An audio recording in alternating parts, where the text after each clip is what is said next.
ಇದು ಯಾವುದೋ ನೀರಿನ ಮಧ್ಯೆ ಇರುವ ದ್ವೀಪ ಅಂದ್ಕೊಂಡ್ರಾ? ಅಲ್ಲ, ಇದು ಮಹಿಳಾ ವಿದ್ಯಾರ್ಥಿನಿಯರಿಗೆ 11 ಕೋಟಿ ರೂಪಾಯಿಗಳ ವೆಚ್ಚದಲ್ಲಿ ಚಿಕ್ಕಬಳ್ಳಾಪುರ ನಗರದಲ್ಲಿ ನಿರ್ಮಾಣ ಮಾಡಿರುವ ಸರ್ಕಾರಿ ಮಹಿಳಾ ಪ್ರಥಮ ದರ್ಜೆ ಕಾಲೇಜು.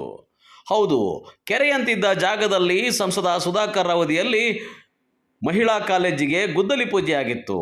ಅಂದಿನಿಂದಲೂ ಸಹ ಮಳೆಗಾಲದಲ್ಲಿ ಕಾಲೇಜು ಆವರಣ ಕೆರೆಯಂತಾಗುತ್ತದೆ. 2023ರಿಂದ ಕಾಲೇಜು ನಿರ್ಮಾಣವಾಗಿ ಮಹಿಳಾ ಕಾಲೇಜು ತರಗತಿಗಳು ಇಲ್ಲಿ ಆರಂಭವಾಗಿದೆ.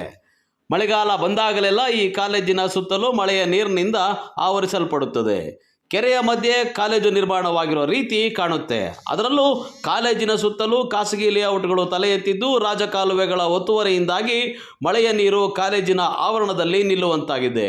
ಇನ್ನು ವಿದ್ಯಾರ್ಥಿಗಳು ಕೆರೆಯಂತಿರುವ ಕಾಲೇಜಿನಲ್ಲಿ ವಿದ್ಯಾಭ್ಯಾಸ ಮಾಡುವಂತಾಗಿದ್ದು, ಸಾರ್ವಜನಿಕರ ಆಕ್ರೋಶಕ್ಕೆ ಕಾರಣವಾಗಿದೆ. ಚಿಕ್ಕಬಳ್ಳಾಪುರ ತಾಲೂಕಿನ ಶಿಳ್ಘಟ್ಟ ರಸ್ತೆಯಿಂದ ಚಿಕ್ಕಬಳ್ಳಾಪುರದಿಂದ ಶಿಳ್ಘಟ್ಟ ಹೋಗೋ ರಸ್ತೆಗೆ ಈ ಬ್ರಿಡ್ಜ್ ಹತ್ರ ಮಹಿಳಾ ಕಾಲೇಜ್ ಇದೆಯಲ್ಲ, ಹೊಸದಾಗಿ ಕಟ್ಟಿದ್ದಾರೆ. ಸುಮಾರು ಕೋಟಿಗಳು ಹಾಕಿದ್ದಾರೆ. ಇದಕ್ಕೆ ಅನುದಾನ ಸರ್ಕಾರದ್ದು. ಅದಕ್ಕೆ ಪೂರ್ತಿ ಕಾಂಪೌಂಡು ಅನಾವರಣ ಆಗಿಲ್ಲ. ಆ ಕಡೆ ರಾಜಕಾಲುವೆ ಬರ್ತಾಯಿದೆ. ನೆನ್ನೆ ವಿಪರೀತ ಮಳೆ ಬಿದ್ದಿದೆ. ಮಳೆ ಬಿದ್ದು ವಿಪರೀತ ತುಂಬೋಗಿ ಜಮೀನುಗಳು, ರೈತರು ಆ ಕಾಲುವೆ ಇಲ್ದಿರ ಹಾಳಾಗಿ ಹೋಗ್ತಾಯಿದೆ. ಇದು ಜಿಲ್ಲಾಡಳಿತ ಮತ್ತು ಜನಪ್ರತಿನಿಧಿಗಳು ಇದನ್ನು ಗಮನ ಹರಿಸಿ ಸರಿಯಾದ ರೀತಿಯಲ್ಲಿ ರೈತರಿಗೆ ಜಮೀನುಗಳು ಮುಳುಗೋಗಿದ್ದಾವೆ. ಬೆಲೆ ಇಲ್ಲ. ಈಗ ಹೂಗಳು ಅಮಾಸೆ ಈ ಟೈಮಲ್ಲಿ ಎಲ್ಲ 10 ರೂಪಾಯಿ 5 ರೂಪಾಯಿ ಬಿಸಾಕ್ತಾ ಇದ್ದಾರೆ. ಈ ಕಡೆ ಕಾಲೇಜ್ ಪಕ್ಕದಲ್ಲಿ ಸುಮಾರು ಅಂದರೆ ಒಂದು 100 ಎಕರೆ ಜಮೀನಿದೆ. 100 ಎಕರೆಯಲ್ಲಿ ಒಂದು 50-60 ಎಕರೆ ತುಂಬೋಗಿ ಇಡೀ ತಹಸೀಲ್ದಾರ್ಗೆ ಹೋಗಿ ಸುಮಾರು ಜನ ಅರ್ಜಿ ಕೊಟ್ಟಿದ್ದಾರೆ. ತಹಸೀಲ್ದಾರ್ ಗಮನಕ್ಕೆ ತಂದಿದ್ದಾರೆ. ಈ ರಾಜಕಾಲುವೆ ಸರಿಪಡಿಸಿ, ರಾಜಕಾಲುವೆ ಮುಚ್ಚಾಕ್ತಾ ಇದ್ದಾರೆ. ಜನಪ್ರತಿನಿಧಿಗಳು, ಕೆಲವರು ವ್ಯಾಪಾರಸ್ಥರು, ರಿಯಲ್ ಎಸ್ಟೇಟ್ನವರು ಅದನ್ನು ಸೈಟ್ಗಳು ಮಾಡೋದಕ್ಕೆ, ವ್ಯವಸಾಯ ಮಾಡ್ತಕ್ಕಂಥ ಜಮೀನನ್ನ ತೊಗೊಂಡೋಗಿ ಸೈಟ್ಗಳು ಮಾಡಿಕೊಂಡು ಹಳ್ಳುಗಳು ತುಂಬಿ ಮಣ್ಣು ತುಂಬಿ ಏನೋ ಮಾಡ್ತಿದ್ದಾರೆ. ಅದಕ್ಕೆ ಈ ಕಾಲುಗಳು ಮುಚ್ಚಾಕಿದ್ದಾರೆ. ಸರಿಯಾಗಿ ಮಾಡಿಲ್ಲ. ಆ ಡಿಪಾರ್ಟ್ಮೆಂಟ್ನವರು, MI ಡಿಪಾರ್ಟ್ಮೆಂಟ್ನವ್ರು ಬಂದು ನೀಟಾಗಿ ಅವ್ರ ಅಳತೆ ಏನಿದೆಯೋ ಆ ಕಾಲುವೆ ತೊಗೊಂಡು ಅದು ಬಿಟ್ಟ ಮೇಲೆ ಆ ಕೆಲಸ ಮಾಡಬೇಕಿತ್ತು ಅವರು. ಆ MI ಡಿಪಾರ್ಟ್ಮೆಂಟ್ ಯಾರಿದ್ದಾರೋ, ಯಾರು ಬಂದಿದ್ದಾರೋ ಗೊತ್ತಿಲ್ಲ. ಎಲ್ಲ ಕಡೆ ಅವ್ರ ಇಷ್ಟಾನುಸಾರ ಬಂದು ಕಾಲುವೆ ಅದು ಕ್ಲೋಸ್ ಆಗ್ತಾಯಿದೆ. ಅದೊಂದು ಸಮಸ್ಯೆ ರೈತರದು. ಆಮೇಲೆ ಕಾಲೇಜ್ ಮಕ್ಕಳು ಇಲ್ಲಿ ಬರಬೇಕಾದ್ರೆ ಹೋಗ್ಬೇಕಾದ್ರೆ ಕಾಂಪೌಂಡು ಕಂಪ್ಲೀಟಾಗಿ ಕಾಲೇಜ್ ಮಾಡಿದಾಗ ಎಸ್ಟಿಮೇಟಲ್ಲಿ ಕಾಂಪೌಂಡ್ ತೋರಿಸಿರ್ತಾರೆ. ಕಾಂಪೌಂಡ್ ಫುಲ್ಲು ಮುಗಿದಿಲ್ಲ ಕೆಲಸ. ಕಾಂಪೌಂಡ್ ಪಕ್ಕದಲ್ಲಿ ಈ ಥರ ನೀರಿದೆ. ಯಾರಣ್ಣ ಹೆಣ್ಮಕ್ಳು ಅಕಸ್ಮಾತಾಗಿ ಏನೋ ಒಂಥರ ಬೇಜಾರಾಯಿತು, ಪ್ರಾಬ್ಲಮ್ ಆಯಿತು, ಮನೆಗೆ ಬೇಜಾರಾಗಿತ್ತು, ಕಾಲೇಜ್ ಏನಾನ ಜಗಳ ಮಾಡಿಕೊಂಡ್ರು, ಬೇಜಾರಾದರೆ ದೂರ ಏನು ಹೋಗೋಂಗಿಲ್ಲ. ಇಲ್ಲೇ ಸಾಕು. ಅವ್ರಿಗೇನೋ ಕಷ್ಟಕ್ಕೆ ತೊಂದರೆಗಳಿಗಿದೆ ಸಾಕು. ಕೆರೆ ಇದ್ದಂಗಿದೆ ಇಲ್ಲಿ.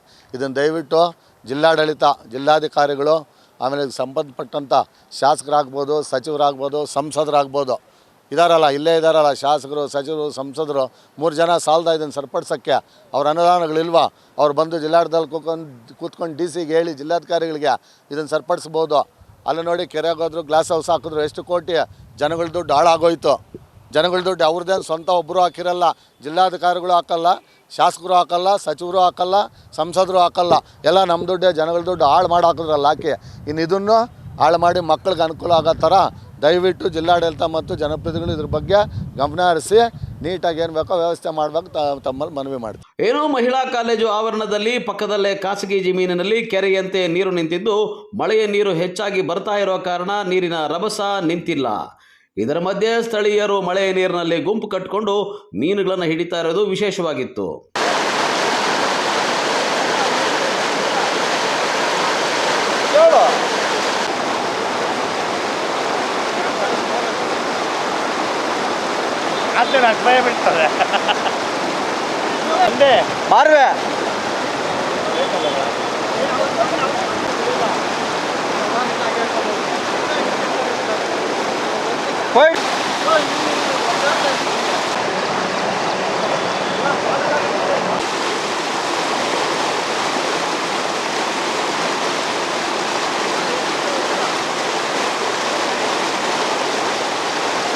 ಒಟ್ಟಾರೆ ಚಿಕ್ಕಬಳ್ಳಾಪುರದ ಮಹಿಳಾ ಸರ್ಕಾರಿ ಪ್ರಥಮ ದರ್ಜೆ ಕಾಲೇಜು ಸರ್ಕಾರದಿಂದ ಎಷ್ಟೇ ಕೋಟಿ ಹಣ ಕೊಟ್ಟು ನಿರ್ಮಾಣ ಮಾಡ್ತಾ ಇದ್ರೂ ಮಳೆಯ ನೀರಿನಿಂದ ತಪ್ಪಿಸಿಕೊಳ್ಳಲು ಆಗ್ತಾ ಇಲ್ಲ.